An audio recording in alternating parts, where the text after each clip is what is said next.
नमस्कार विद्यार्थी मित्रांनो, स्वागत आहे तुमचं SK MPSC अकॅडमी या आपल्या यूट्यूब चॅनलमध्ये। आज दिनांक 28 सप्टेंबर 2024 वार आहे शनिवार। तुमच्यासाठी घेऊन आलो आहे संपूर्ण वृत्तपत्र विश्लेषण, ज्यामध्ये या ठिकाणी आपण Loksatta newspaper, the Indian express, the Hindu या न्यूजपेपरमध्ये ज्या कोणत्या न्यूज स्पर्धा परीक्षा दृष्टिकोनातून आपल्यासाठी महत्त्वाच्या असतात त्यांना या ठिकाणी आपण डिस्कस करत असतो। जी काही आजची आपली डिस्कशन आहे त्यामध्ये या ठिकाणी आपण रेड सी, संयुक्त राष्ट्र सुरक्षा परिषद, बिप्लब कुमार शर्मा समिती, ग्लोबल ऑपरेशन नेटवर्क, भारतीय राज्यघटना, युनिफाइड पेन्शन स्कीम, दक्षिण चीन समुद्र आणि बेनिफिट्स ऑफ इथेनॉल या संदर्भात ज्या एकूण न्यूज आपल्याकडे आहेत त्या सर्व न्यूजना या ठिकाणी मित्रांनो आपण MCQ क्वेश्चनच्या माध्यमातून स्टडी करणार आहोत। चला तर जे काही आजचे आपले डिस्कशन आहे तिला या ठिकाणी आता आपण सुरुवात करूया। मित्रांनो, या ठिकाणी आजचा जो काही आपला पहिला प्रश्न आहे तो आहे रेड सी संदर्भात, जो आहे लाल समुद्रा संदर्भात। सरळ जो काही आपला प्रश्न आहे तो प्रश्न पाहूया। खालील विधाने विचारात घ्या, ज्यामध्ये विधान क्रमांक 1, रेड सी पश्चिमेला लेबनॉनला लागून आहे। विधान 2, सीरिया आणि इस्रायल लेबनॉनशी जमिनी सीमा सामायिक करते। वरीलपैकी कोणते विधान बरोबर आहे, अशा प्रकारचा मित्रांनो या ठिकाणी आपला प्रश्न आहे। तर मित्रांनो, या ठिकाणी जो काही प्रश्न क्रमांक 1 आहे त्याचे योग्य उत्तर पर्याय बी राहील। वरील दोन विधानामध्ये क्रमांक 2 चे जे काही विधान आहे ते या ठिकाणी आपले अगदी बरोबर आहे। या ठिकाणी सीरिया आणि इस्रायल लेबनॉनला या ठिकाणी भूमिगत सीमा लागून आहे आणि याच ठिकाणी मित्रांनो जे काही रेड सी आहे तो या ठिकाणी मेडिटेरियन सी म्हणजे जो काही भूमध्य महासागर आहे किंवा सागर आहे या सागराच्या पश्चिम दिशेला असलेला दिसतो। या ठिकाणी आपल्याला रेड सीच्या पश्चिमेला तो लागून आहे असं दिसत नाही। प्रश्न क्रमांक 1 योग्य उत्तर राहील पर्याय बी। पाहूया प्रश्न क्रमांक 2, जो की मित्रांनो या ठिकाणी संयुक्त राष्ट्र सुरक्षा परिषदे संदर्भात आहे। सरळ जो काय आपला प्रश्न या ठिकाणी आहे तो प्रश्न पाहूया। खालील विधाने विचारात घ्या, ज्यामध्ये विधान क्रमांक 1, युनायटेड नेशन सिक्युरिटी काउन्सिल मध्ये कायमस्वरूपी सदस्यत्व मिळवण्यासाठी युनायटेड नेशन चार्टरमध्ये सुधारणा करणे आवश्यक आहे। विधान 2, युनायटेड नेशन सिक्युरिटी काउन्सिलच्या सध्याच्या स्थायी सदस्यांचा वोटो पॉवर नवीन स्थायी सदस्यांना समावेशास प्रतिबंध करू शकतो। वरीलपैकी कोणते विधान बरोबर आहेत, अशा प्रकारचा मित्रांनो या ठिकाणी आपला प्रश्न आहे। तर मित्रांनो, या ठिकाणी जे काही युनायटेड नेशन सिक्युरिटी काउन्सिल आहे, ज्याला या ठिकाणी आपण सुरक्षा परिषद म्हणतो, त्या परिषदेमध्ये अलीकडील काळामध्ये काही सुधारणा सुचवण्यात आलेल्या आहे आणि त्या संदर्भात पॅक्ट फॉर फ्युचर अशी एक नवीन इनिशिएटिव्ह त्या ठिकाणी सुरू करण्यात आला आहे। त्या संदर्भात आपण या ठिकाणी चर्चाही केलेली आहे। या ठिकाणी जे काही विधान क्रमांक 1 आहे ते या ठिकाणी अगदी बरोबर आहे। युनायटेड नेशन सिक्युरिटी काउन्सिल मध्ये जे काही कायमस्वरूपी सदस्यत्व आहे ते मिळवण्यासाठी युनायटेड नेशन चार्टर मध्ये काही सुधारणा करणे आवश्यक आहे। तेव्हाच या ठिकाणी इतर काही देशांना या ठिकाणी युनायटेड नेशन सुरक्षा परिषदेमध्ये या ठिकाणी स्थायी सदस्यत्व मिळू शकतं। सध्या या ठिकाणी जी काही संयुक्त राष्ट्र सुरक्षा परिषद आहे त्यामध्ये 5 देश हे स्थायी सदस्य आहेत, ज्यामध्ये फ्रान्स, चीन, रशिया, USA आणि युनायटेड किंगडम हे 5 देश त्या ठिकाणी आहेत। भारत असेल, जपान असेल, ब्राझील असेल, या देशाकडून अलीकडील काळामध्ये संयुक्त राष्ट्र सुरक्षा परिषदेवर स्थायी स्वरूपाचे सदस्यत्व द्यावे यासाठी मागणी त्या ठिकाणी होत आहे आणि त्या अनुषंगाने सध्या या ठिकाणी आपण संयुक्त राष्ट्र सुरक्षा परिषद संदर्भात प्रश्न डिस्कस करत आहोत। विधान 2 ही मित्रांनो या ठिकाणी अगदी बरोबर आहे।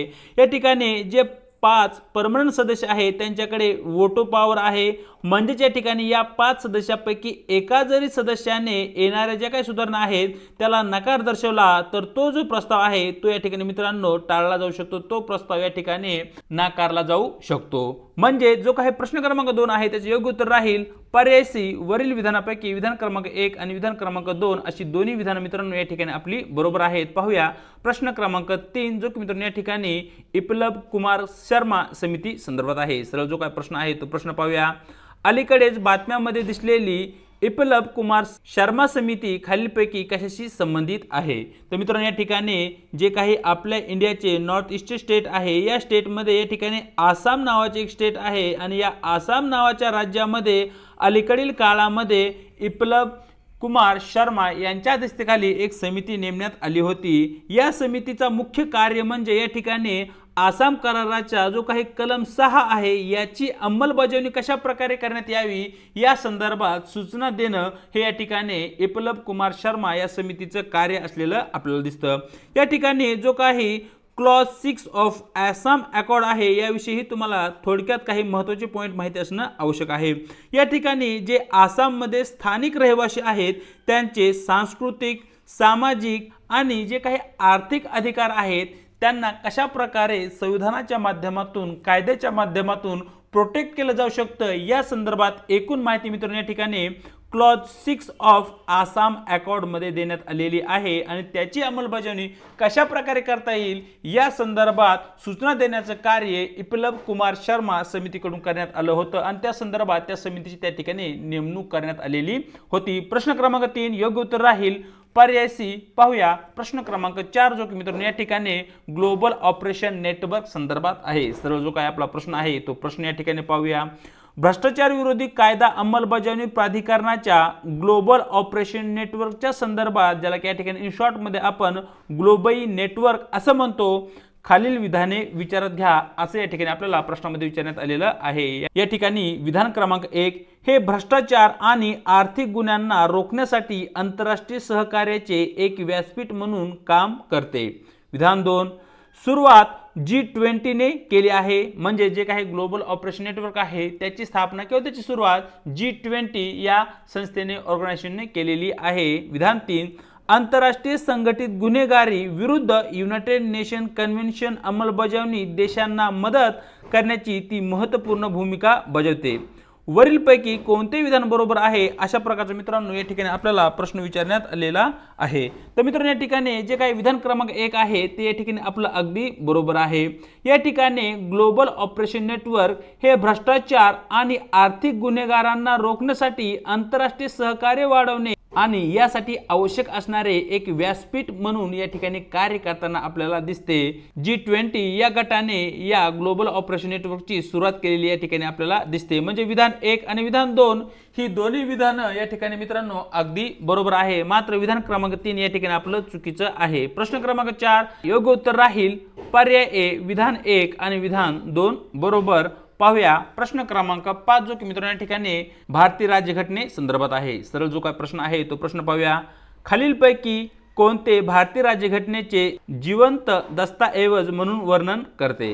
तर मित्रांनो या ठिकाणी लाईव्ह डॉक्युमेंट किंवा लिव्हिंग डॉक्युमेंट असा जो काही शब्दप्रयोग आपल्या भारतीय राज्यघटनेविषयी केला जातो त्यामध्ये मित्रांनो आपल्या भारतीय राज्यघटनेमध्ये कलम 368 नुसार आपण घटना दुरुस्ती करू शकतो। म्हणजेच काळाच्या गरजेनुसार जी काही आपली भारताची राज्यघटना आहे ती बदलणार आहे किंवा काळाच्या गरजेनुसार त्यामध्ये आपण बदल करू शकतो। त्याचबरोबर मित्रांनो या ठिकाणी ज्युडिशियल इंटरप्रिटेशन हे आहे, म्हणजेच न्यायालय ही काळानुसार जे काही आपली भारतीय राज्यघटना आहे त्या भारतीय राज्यघटनेमध्ये ज्या काही तरतुदी देण्यात आल्या आहेत त्या जे तरतुदी आहेत त्यांचं या ठिकाणी मित्रांनो योग्य अर्थ लावण्याचं कार्य या ठिकाणी आपल्याला भारतीय राज्यघटनेमध्ये जी काही आपली न्यायालय व्यवस्था आहे त्या न्याय व्यवस्थेकडून होताना दिसते। प्रश्न क्रमांक 5 योग्य उत्तर राहील पर्याय सी न्यायिक व्याख्या आणि कायदेविषयक सुधारणाद्वारे बदलत्या सामाजिक, आर्थिक आणि राजकीय परिस्थितीशी जुळवून घेऊ शकते। पाहूया प्रश्न क्रमांक 6 जो की मित्रांनो या ठिकाणी युनिफाईड पेन्शन स्कीम संदर्भात आहे। सरळ जो काय आपला प्रश्न या ठिकाणी आहे तो प्रश्न पाहूया। युनिफाईड पेन्शन स्कीम संदर्भात खालीलपैकी किती विधाने बरोबर आहेत? यामध्ये विधान क्रमांक 1 हे जुन्या पेन्शन योजना आणि राष्ट्रीय पेन्शन योजना या दोन्ही घटकांना एकत्र करते। विधान 2 किमान 10 वर्षे सेवा केलेल्या सेवानिवृत्तींसाठी किमान निवृत्ती वेतनाची हमी आहे। विधान 3 UPS निवडल्यानंतर कर्मचाऱ्यांना राष्ट्रीय पेन्शन योजना परत घेण्याची परवानगी देते। तर मित्रांनो या ठिकाणी योग्य उत्तर निवडा अशा प्रकारचा या ठिकाणी आपला प्रश्न आहे। तर मित्रांनो या ठिकाणी जे काही विधान क्रमांक 2 आहे तेच या ठिकाणी केवळ अगदी बरोबर आहे, मात्र विधान क्रमांक 1 आणि विधान क्रमांक 3 या ठिकाणी चुकीचं आहे। या ठिकाणी जुनी पेन्शन योजना आणि जी काही राष्ट्रीय पेन्शन योजना आहे यामध्ये डिफरन्स असलेला दिसतो। या दोन्ही योजनांना या ठिकाणी एकत्रित करण्यात आलेलं नाहीये आणि त्याचबरोबर तुम्हाला जी काही जुनी पेन्शन योजना आहे आणि नवीन जी काही UPS आहे यांच्यापैकी एकाची तुम्हाला या ठिकाणी निवड करावी लागेल। एकदा का तुम्ही एका योजनेची निवड केली त्यानंतर तुम्हाला दुसऱ्या योजनेकडे जाता येणार नाही। म्हणजे या ठिकाणी विधान 1 आणि विधान 3 चुकीचे असल्या कारणाने आपले योग्य उत्तर राहील वरील 3 विधानापैकी केवळ एकच विधान बरोबर। परिणामी योग्य उत्तर राहील पर्याय ए केवळ विधान 1 बरोबर. पाहूया प्रश्न क्रमांक 7 जो की मित्रांनो या ठिकाणी दक्षिण चीन समुद्रा संदर्भात आहे. सरळ जो काय आपला प्रश्न आहे तो प्रश्न पाहूया. खालीलपैकी कोणता देश पूर्व चीन समुद्राला लागून आहे अशा प्रकारचा मित्रांनो या ठिकाणी आपला प्रश्न आहे. तर मित्रांनो या ठिकाणी चीन, जपान, दक्षिण कोरिया आणि तैवान या देशांची सीमा पूर्व चीन समुद्राला या ठिकाणी लागून असलेले आपल्याला दिसते. या ठिकाणी चीन हा देश तुम्ही पाहू शकता.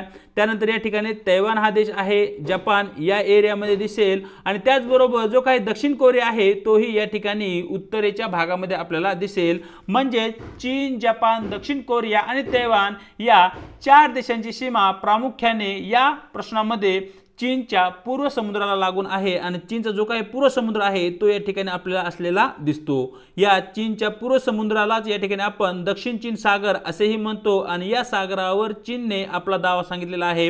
या ठिकाणी ही रेड जी लाईन दिसते आहे या रेड लाईनला चीनने 9 डॅश लाईन असंही म्हटलं आहे आणि प्रश्नही या ठिकाणी आयोगाने विचारलेला आहे. प्रश्न क्रमांक 7 योग्य उत्तर राहील पर्याय ए. पाहूया आजचा आपला शेवटचा प्रश्न जो की मित्रांनो या ठिकाणी बेनिफिट ऑफ इथेनॉल संदर्भात आहे. सरळ जो काय आपला प्रश्न आहे तो प्रश्न पाहूया. Consider the following statement 1 reduction in green house gas emission. Statement 2 support for energy independence. 3 increase in energy content of fuel. 4 require minimal land and water resources for production. How many of the above are benefit of ethanol अशा प्रकारचा मित्रांनो या ठिकाणी आपल्याला प्रश्न आहे. जर मित्रांनो या ठिकाणी आपण आपल्या फ्यूलमध्ये इथेनॉलचा वापर केला तर याच्या माध्यमातून जे काही ग्रीन हाऊस गॅसचे इमिशन आहे ते इमिशन या ठिकाणी कमी होऊ शकतं. परिणामी जागतिक स्तरावर जी काही तापमान वाढीची संकट या ठिकाणी आपल्यासमोर आहे ते संकट काही प्रमाणात या ठिकाणी कमी होऊ शकतं. त्याचबरोबर एक आपल्याला पर्याय भेटल, एक स्वतंत्र भेटल की एक नवीन फ्यूल या ठिकाणी उपयोगात आणण्याचं. म्हणजेच या ठिकाणी नंबर 1 आणि नंबर 2 या ठिकाणी अगदी बरोबर आहे, परंतु नंबर 3 आणि नंबर 4 मित्रांनो या ठिकाणी आपलं चुकीचं आहे. म्हणजे प्रश्न क्रमांक 8चं आपलं योग्य उत्तर राहील पर्याय बी. वरील 4 पैकी केवळ 2च बरोबर. तर अशा प्रकारे मित्रांनो दिनांक 28 सप्टेंबरचं जे काही आपलं वृत्तपत्र डिस्कशन आहे ते या ठिकाणी आपण पूर्ण केलं आहे. व्हिडिओ आवडला तर व्हिडिओ लाईक करा, आपल्या मित्रांसोबत शेअर करा आणि आपल्या लेक्चर सिरीजविषयी तुम्हाला काय वाटतं याविषयी कमेंट बॉक्समध्ये नक्की कळवा. चॅनलवरती जर नवीन असाल तर चॅनलला अवश्य एकदा सबस्क्राईब करून घ्या आणि त्याचबरोबर व्हिडिओच्या डिस्क्रिप्शन बॉक्समध्ये देण्यात आलेली आपल्या टेलिग्राम चॅनलची जी काही लिंक आहे त्या ठिकाणी तुम्हाला आपले टेलिग्राम चॅनल सुद्धा जॉईन करायचे आहे, ज्याच्या माध्यमातून आपल्या प्रत्येक व्हिडिओच्या लिंक्स त्याचबरोबर स्पर्धा परीक्षांसंदर्भात महत्त्वपूर्ण अपडेट या ठिकाणी तुम्हाला भेटून जातील. आज इथेच थांबत आहोत, भेटूया एका नवीन व्हिडिओ सोबत.